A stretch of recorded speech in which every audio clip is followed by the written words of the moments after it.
La Bible dit que l'enlèvement des saints aura lieu au son de la dernière trompette. Reconnaîtrons-nous le son de la dernière trompette lorsque nous l'entendrons? Dans cette vidéo, nous examinerons les différents coups de chauffard sonnés pour Rosh Hashanah et nous écouterons à quoi ressemble la dernière trompette. L'unique coup de chauffard connu comme la dernière trompette est le Tekiah Gedoula, le dernier chauffard sonné le jour de Yom Teruah, la fête de trompette. La fête de trompette est fêtée le premier jour du mois de Tishri dans le calendrier hébraïque, ce qui correspond à Rosh Hashanah dans le calendrier civique judaïque. Cette année 2024, le 1 Tishri commence au coucher du soleil le 2 octobre de notre calendrier grégorien. Et nous ne savons pas avec précision dans quelle année l'enlèvement aura lieu, mais nous savons que ce sera un jour de Rosh Hashanah, un jour de Yom Teruah, la fête des trompettes.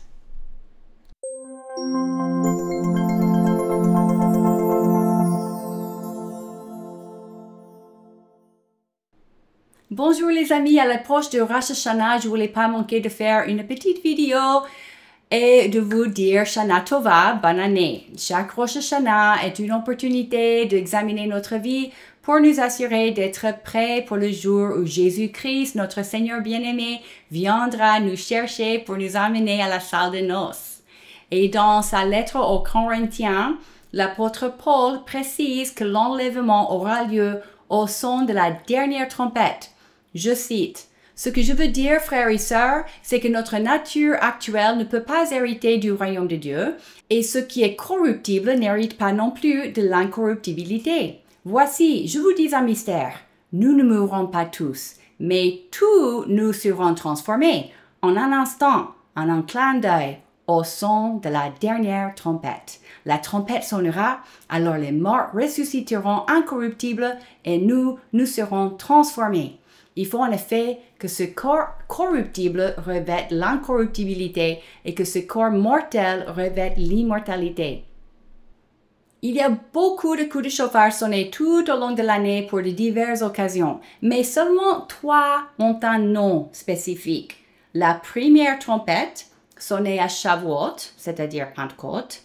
La dernière trompette, sonnée le 1 Tishri, la fête des trompettes, ce qui correspond à Rosh Hashanah dans le calendrier civique.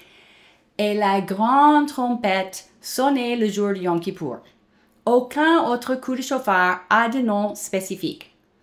La dernière trompette est le dernier coup de chauffard sonné pendant la cérémonie de Yom Teruah.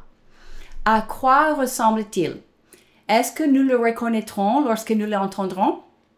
Regardons d'abord ce que la Bible dit au sujet du coup de trompette qui accompagnera l'enlèvement, puis nous examinerons la tradition juive et la façon dont le chauffard est sonné le jour de Rosh Hashanah, puis nous écouterons quelques exemples. Nous avons vu qu'au moment venu, les enfants de Dieu, soient-ils vivants ou morts, seront enlevés au ciel et seront revêtus de leur corps immortel. Ce moment sera annoncé par le coup de la dernière trompette. Comme je l'expliquais dans d'autres vidéos, le jour où Jésus viendra chercher son épouse est décrit dans la Bible avec le mot grec parousia, ce qui signifie l'approche. C'est l'approche du Seigneur. Ce n'est pas pareil à son retour. La parousia est le moment où Jésus viendra pour nous, tandis que son retour, appelé le jour du Seigneur ou le jour de l'Éternel, est le jour où Jésus viendra avec nous dans sa gloire pour détruire la bête, lier Satan et établir son trône à Jérusalem. La Bible dit que le coup de trompette sonné à la parousia ou l'enlèvement sera la trompette de Dieu. Je cite, en effet, le Seigneur lui-même a un signal donné à la voix d'un archange et au son de la trompette de Dieu descendra du ciel et ceux qui sont morts en Christ ressusciteront d'abord. Ensuite, nous qui serons encore en vie, nous serons tous ensemble enlevés avec eux sur des nuées à la rencontre du Seigneur dans les airs. Et ainsi, nous serons toujours avec le Seigneur. Encouragez-vous donc les uns les autres par ces paroles. Notez qu'il s'agit de la trompette de Dieu, non une trompette des anges. Le jour du retour du Christ sera accompagné des coups de trompette des anges.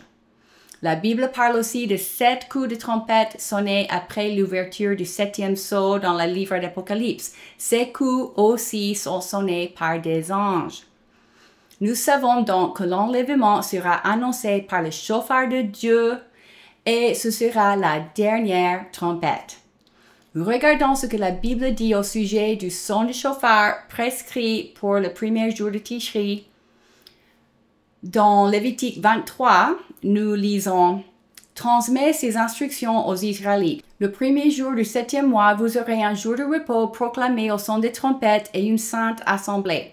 Vous n'effectuerez aucun travail pénible et vous offrirez à l'Éternel des sacrifices passés par le feu. » Puis dans Nombre 29, il est écrit « Le premier jour du 7e mois, vous aurez une sainte assemblée. Vous n'effectuerez aucun travail pénible. Ce jour sera proclamé parmi vous au son des trompettes. » Dans ce texte, le mot hébreu traduit par son des trompettes est teroua. Teroua signifie coup de trompette. Il est aussi le nom d'un genre spécifique de coup de trompette. 9 coups très courts en succession. Tout, tout, tout, tout, tout, tout, tout, tout. Pour comprendre à quoi ressemble le teroua et à quoi ressemble la dernière trompette, il faut tourner vers la tradition juive documentée dans le Talmud et la Mishnah, puisque nous ne trouvons pas de détails dans la Bible canonique. Pour expliquer la tradition juive, j'ai effectué une recherche et j'ai trouvé une explication du Rabbi Hadar Margolin que j'ai doublée en français à l'aide de l'intelligence artificielle pour pouvoir la partager avec vous. Dans sa vidéo, ce rabbi cite le Gemara. Le Gemara est un élément du Talmud comprenant une compilation des analyses et des commentaires rabbiniques sur la Mishnah. Ce n'est pas un texte faisant autorité, car ce n'est pas inspiré du Saint-Esprit, mais il nous aide à comprendre la façon dont la communauté rabbinique interprétait la Torah au temps biblique. Et regardons la vidéo ensemble. À l'approche de Rosh Hashanah, j'aimerais donner un aperçu des bases de la mitzvah d'écouter le chauffard. Il est de notoriété publique qu'il faut entendre 100 coups de chauffard, 100 kolos, à Rosh Hashanah. Comment arriver à ce chiffre? La Torah nous dit qu'au mois de Tishri, nous devons entendre 3 fois une teroua. Troa. C'est pourquoi la Guémara en déduit que les 3 terouas doivent être entendus à Rosh Hashanah. La Guémara explique également que selon la loi de la Torah, chaque terouah doit avoir une tekia avant et une tekia après. Un tekia est un long coup. Une teroua sera immédiatement discutée, et par conséquent, nous devons entendre 3 séries de tekia, teroua, tekia, et cela accomplit la loi de la Torah à Rosh Hashanah. Cela serait considéré comme 9 kolos, 9 coups. Il y a cependant un élément de doute. Qu'est-ce qui est considéré comme une teroua selon la loi de la Torah? Est-ce ce que nous appelons un teroua, qui consiste en de courts sons comme dans tu tu tu tu tu tu tu tu? Ou est-ce 3 sons plus longs que nous appelons shevarim, tu tu tu? Ou peut-être est-ce une combinaison des deux, shevarim teroua, tu tu tu, tu tu tu tu tu tu tu tu? Nous ne savons pas exactement de quoi il s'agit. Nous réalisons donc toutes les variantes possibles. Et c'est pourquoi nous entendons 3 fois tekia, shevarim teroua tekia, ou en bref, tashrat, et encore 3 fois tekia, shevarim tekia, ou en bref, tashat, et encore 3 fois tekia, teroua tekia, ou en bref, tarat. Et donc, cela nous donne toutes les variantes possibles. Cela nous donne jusqu'à 30 kolos, nous amène à 30 parce que tashrat est 4, tashat est 3, tarat est 3, soit 10. Nous entendons chacune de ces phrases 3 fois, ce qui fait 30. Voilà ce que nous devons faire selon la loi biblique, la loi de la Torah. Rabbanan, les rabbins ont décrété que nous devrions avoir 2 ensembles de ceci. Pourquoi? Afin de confondre Satan. Qu'est-ce que cela signifie? Ce sont des concepts élevés, mais en général c'est un jour de jugement, et nous voulons renforcer la miséricorde du jugement. C'est pour cela que nous faisons tout cela 2 fois, ce qui montre à quel point nous chérissons la mitzvah. Donc la première fois, nous faisons les 30 kolos avant la prière du Moussaf, puis nous le faisons à nouveau pendant le Moussaf. Dans certaines communautés, cela se fait pendant le Shemoneh Esrei silencieux. Dans certaines communautés, cela se fait pendant le Shazar Sacha et la répétition du Shemoneh Esrei. Mais d'une manière ou d'une autre, nous avons 30 plus 30, ce qui nous amène à 60. C'est vraiment suffisant, mais la coutume acceptée est qu'à la fin de la prière, nous en faisons encore 30. Et la raison en est que si le son n'a pas été fait correctement dans la phase précédente, nous avons la possibilité de nous rattraper en écoutant à nouveau. Et cela nous amène à 90. Et puis, à la fin, nous faisons une autre série de 10 qui est un tachat, un tachat et un tarat. Et le but est de nous amener au nombre 100. La raison pour laquelle nous voulons 100 est que la compréhension de ce qu'est une teroua, la Guémara, dérive du fait que le mot teroua, dans sa traduction araméenne, est Yabava. Et nous constatons que la mère de Sisra était Meyabev, et elle avait fait 100 cris. Donc, pour correspondre à la source par laquelle nous comprenons de ce qu'est une teroua, nous faisons 100 coups. Tout ce dont nous avons réellement besoin, selon la loi de la Torah, c'est de 30 kolos. Et lorsque, disons, quelqu'un ne peut pas aller à la prière et que nous voulons sonner le chauffard pour quelqu'un qui est malade ou confiné à la maison, il suffit de faire pour lui 30 kolos. 3 fois tashrat, 3 fois tachat et 3 fois tarat. Cependant, lorsque nous sommes dans la congrégation en train de prier avec le tzibour, nous voulons alors faire la totalité des 100 kolos comme expliqué.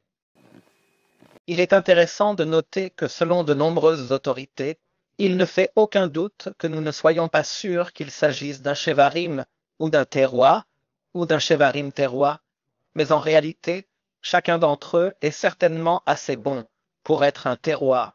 Et la seule raison pour laquelle nous les avons tous ensemble, c'est parce que certains endroits avaient telle forme de teroua et certains endroits telle autre forme, car ce sont toutes des variantes différentes de ce que la Torah entend par le mot teroua.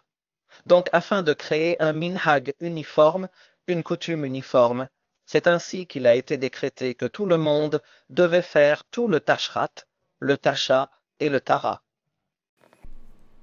Conclusion. Personne ne sait avec certitude à quoi ressemble le terroir prescrit dans la Bible. Chaque congrégation a son interprétation et à la fin de la vidéo, le rabbi dit qu'une manière est aussi acceptée que l'autre, mais la tradition cherche à concilier les différentes traditions et interprétations pour faire une coutume commune et c'est pour cela que 3 variations sont sonnées. Dans sa vidéo, le rabbi a cité le tekia, le shevarim et le teroua. Chaque chauffard est différent et chaque personne qui sonne le chauffard est différente. Du coup, la manière dont le son du chauffard retentit varie d'une congrégation à l'autre. Écoutons quelques exemples. Voici 3 exemples différents du tekia, un long coup.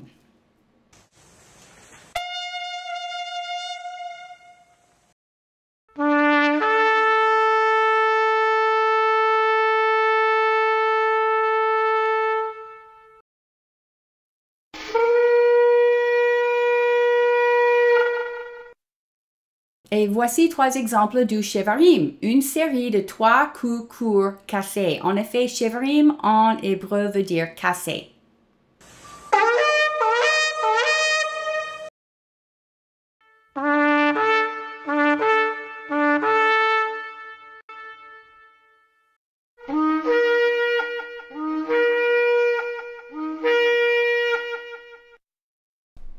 Et voici 3 exemples du terroir, une série de 9 coups très courts.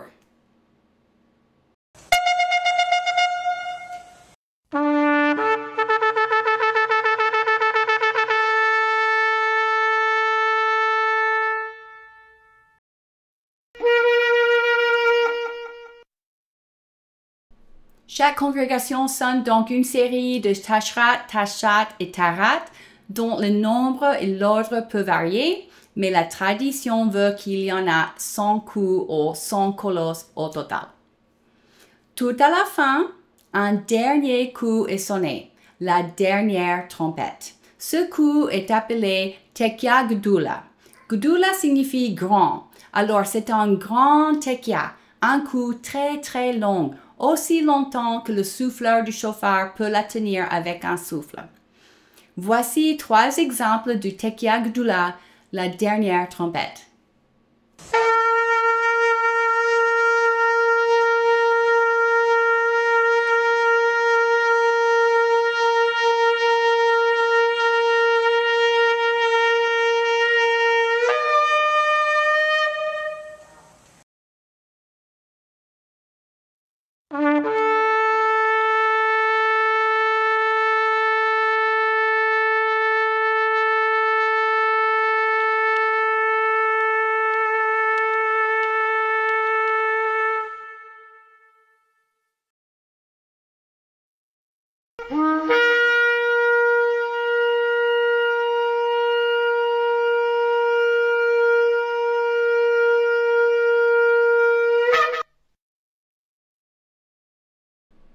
Alors, le jour où vous écouterez un Tekiya Gdula, un coup très long de chauffard venant du ciel, levez les yeux vers le ciel et apprêtez-vous à rencontrer le Seigneur. Avec ça, je vous souhaite encore une fois une Shana Tova. Au plaisir de vous revoir dans ma prochaine vidéo.